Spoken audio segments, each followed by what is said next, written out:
Hello, my name is Silvan. I graduated from the Bartlett uh, um, just this summer, and I'll present my master thesis together with my design project because they were developed together, um, and they informed each other.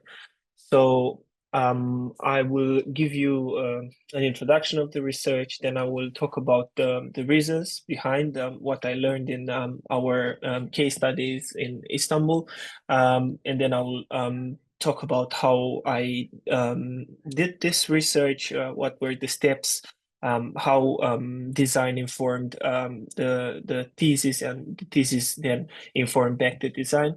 And then in 5.0, I will show some design iterations, which were actually part of the micro ethnography, which I developed in my thesis.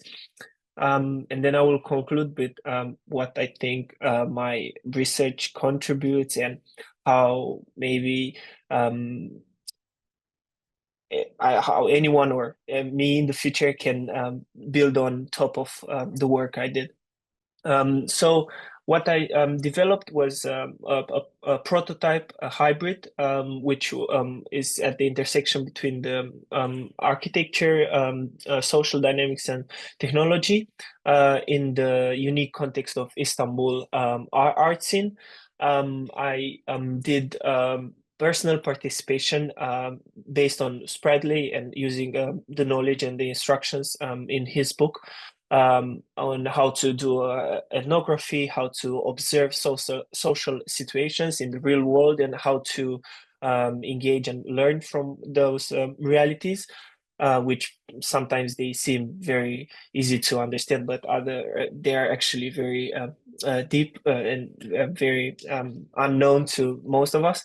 I created an immaterial dimension of artistic expression, I would say, because I was trying to offer a space which is based on freedom of expression and freedom of speech for artists and craftsmen and people who want to express without fear or without being conditioned.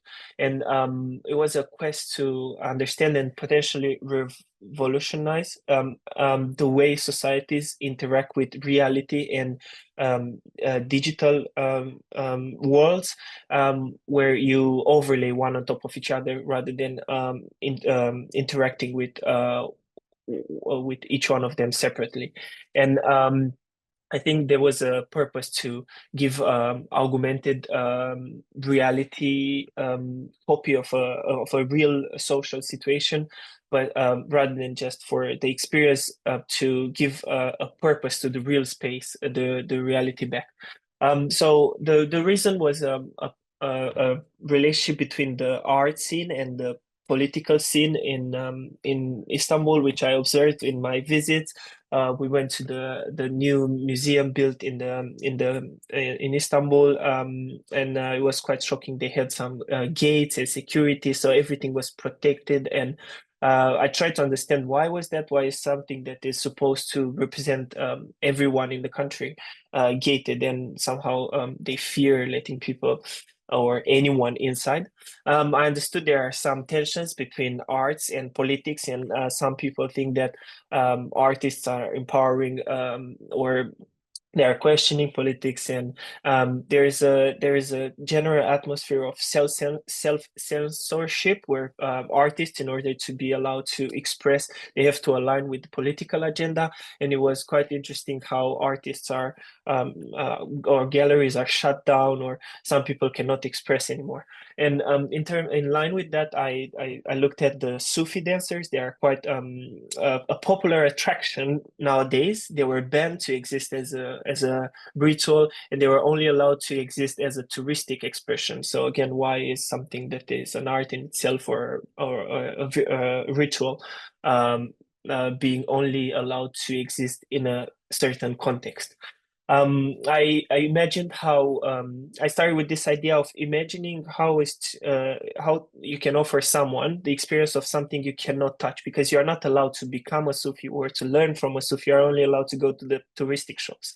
I looked at the worlds they think in, and I started to create digital simulations of our a space that I was very well known to my the Bartlett landing, and I tried to understand how would a Sufi experience this space rather than a tourist or any member.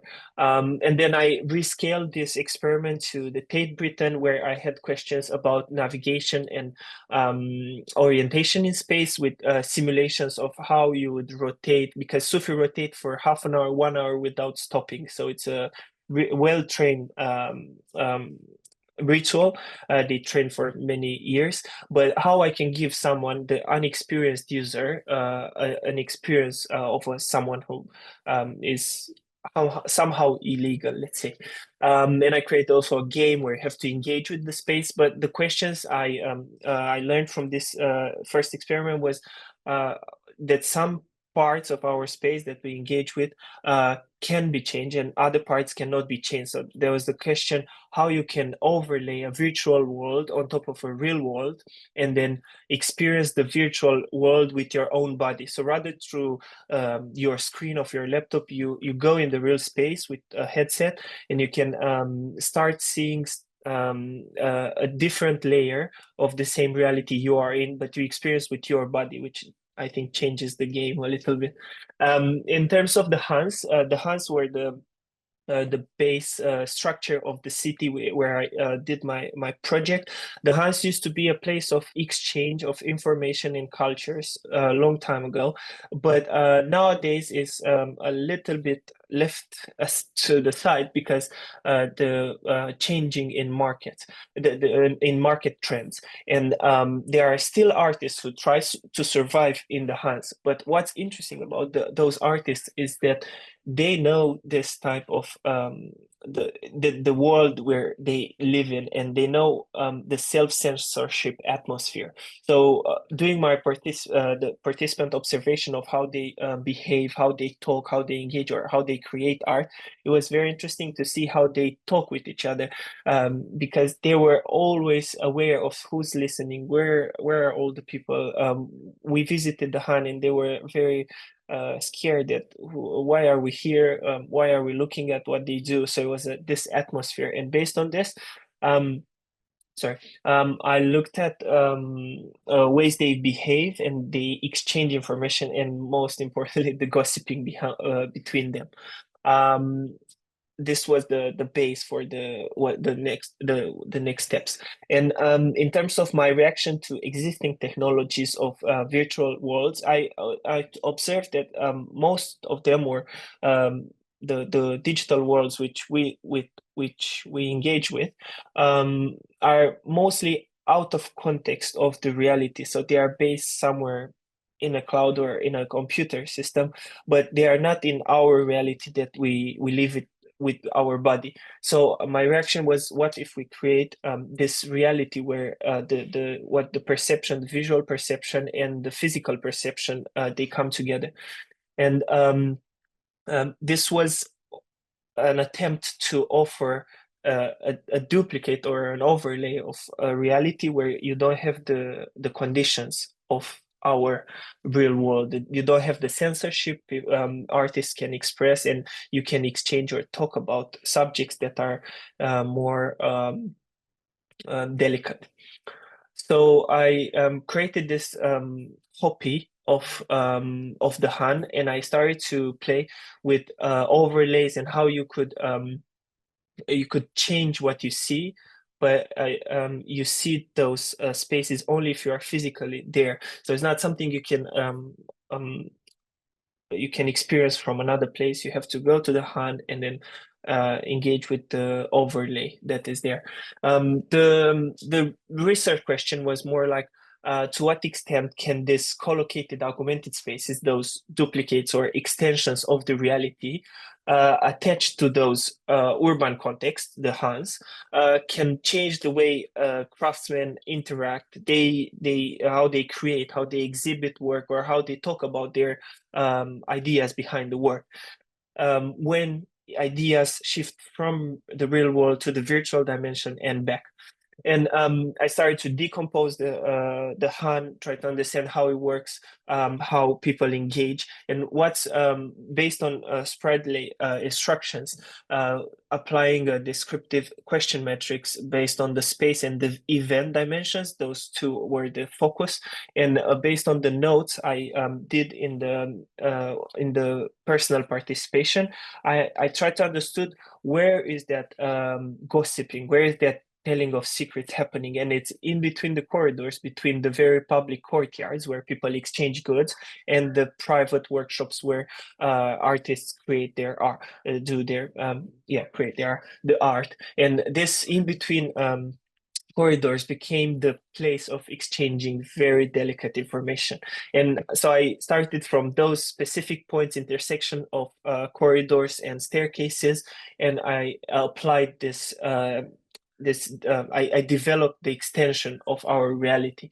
And in the microethnography, in the main part of my research, I explained how the reality of the craftsman is right now. Then I explained how I imagine a digital version, a digital overlay of this reality, and I try to analyze what is the impact and what is the outcome when you put those two together. So I had an existing social situation, then I put a proposed social situation, the imagined one, and then I overlay them to analyze what will be the impact of this digital reality on the real world. How ideas that maybe you are afraid to talk in the corridors, but you can express in a digital dimension, then influence back what the reality looks like or how the reality will develop in the future. And I imagine objects which can be duplicated, or they have a correlation between a real piece and a digital piece, and then based on how much noise, so in terms like NFTs are based on value, but my objects were based on how much noise, how much conversation people are engaging in relation to that object. So it's more about the how much you disturb other people with the discussion you have, because it was about the freedom of speech. And um, I I had a few iterations. For example, one of those were a tower where, based on how much conversation people in the Han have about an object which is in the digital world, then you can have a digital tower, and based on that, objects are in a hierarchy, and you can see what are the most important or most delicate subjects in a specific time and in a specific area, because the prototype could be replicated to the Hans in the city, because there are many structures similar to my case study. And I imagined how this space would change in real time. So it would always update based on what people talk and how people feel about the subject, and how much noise does the subject has in the community. So then the question was how gossiping and exchange of information will take place, if you talk in reality about something you see in the digital, or if you talk in the digital about something that you fear, but there is in reality that object or subject. And learning from this in between the co-located augmented spaces, I created also a physical intervention which was the actuator of the digital world. So it would invite people to go into the space, and then when you go into that space, then you become curious and you are part of the digital world. And once you are part of the digital world, you are part of the illegal. So there is no participation without being responsible. Um, the physical intervention was very minimal, and it was most about the impact that it has on the community, rather than the physical impact, rather the way it impacts the way people talk and exchange information. And this was what someone would see in reality when you go there, and then by the time you engage with the virtual world, there's a total not a total different, but a very big difference in the overlay, where you can see objects that are hidden from the curatorial process, the where people choose what they exhibit or not. Everything is put in the digital overlay, and people can engage without fear.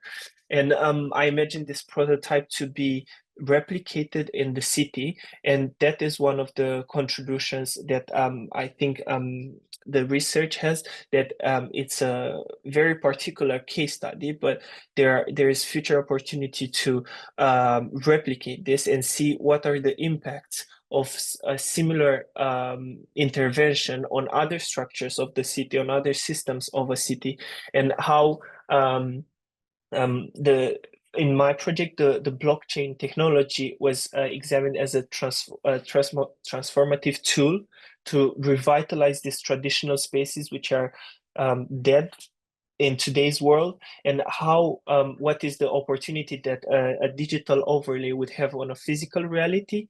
And as I said, there's an opportunity to treat other structures of a city or of any place in the world using this way of thinking, and maybe see how we can change our physical reality through a digital copy or a digital overlay. And I think the potential was more on um, a tool to a tool for cultural preservation, or maybe let's say revitalizing cultural spaces in the real world, and how a digital tool, this overlay, can transcend traditional barriers. And if this is a good tool or a good approach to try in a very political sensitive atmosphere and context, because also it counts how people will engage with that and how fast the adoption will take place. And there is also the dimension and the limitation of integration of the technologies, and how eager are people to engage in this world that I'm proposing. And I think future research should explore the long-term effects on such intervention as the HANS, and how community dynamics change, because there is a change already in the way we exhibit art, and we treat art, and maybe this will be of future interest. Thank you.